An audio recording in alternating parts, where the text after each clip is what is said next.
Okay, so for this demonstration, we'll be drafting a policy. So we'll create a first draft of any type of policy that we can then tailor to our needs.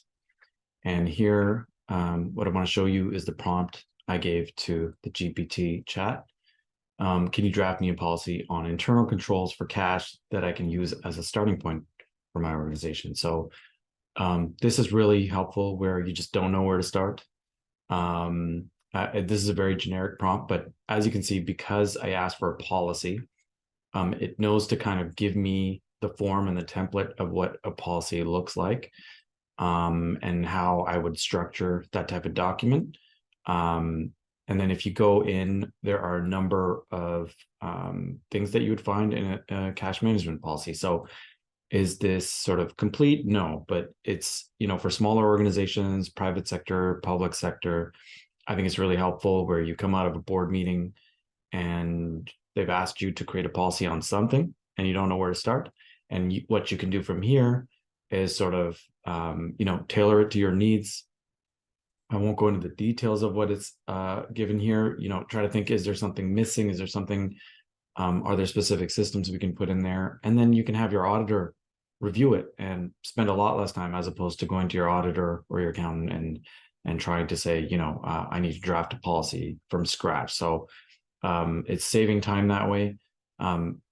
Moving down a little bit, we asked ChatGPT a different type of policy question. So the prompt here is, we have a number of employees coming and going. Can you suggest some best practices on what type of documentation we should retain for employees and any controls we should put into place to ensure our payroll is complete and accurate? So again, that's a very common issue for small and medium enterprises.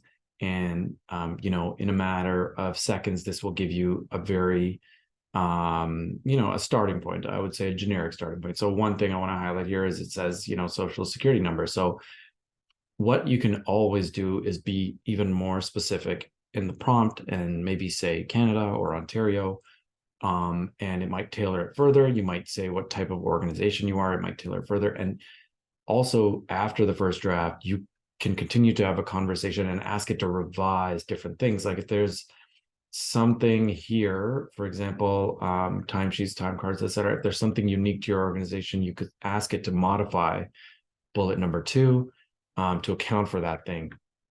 So it's really just gives you the starting point, but you can use the tool iteratively to refine it as well and edit your its initial suggestions.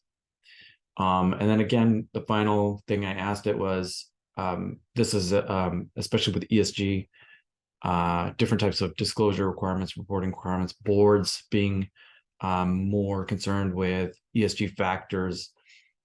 Starting points are very, elusive. You don't know where to start. You can Google on the internet, but it's almost overwhelming. So again, I use this as a starting point. I asked ChatGPT, our board wants a policy on equity, diversity, and inclusion. Can you draft me a starting point? So again, very generic, but it gives you a starting point. You would still have the review process. You would still have the board or your governing body give input, etc. But it really saves on time in terms of creating that first draft. And so what I want to highlight here is each time I ask for a policy. So, this tool, this AI tool, it knows very well what a policy looks like, what an agreement looks like, what all these different types of documents and templates look like. So it can give you the form, and that's part of why the responses are so human-like, is because it just seems to know what we're asking for. So that's the first example of drafting a policy.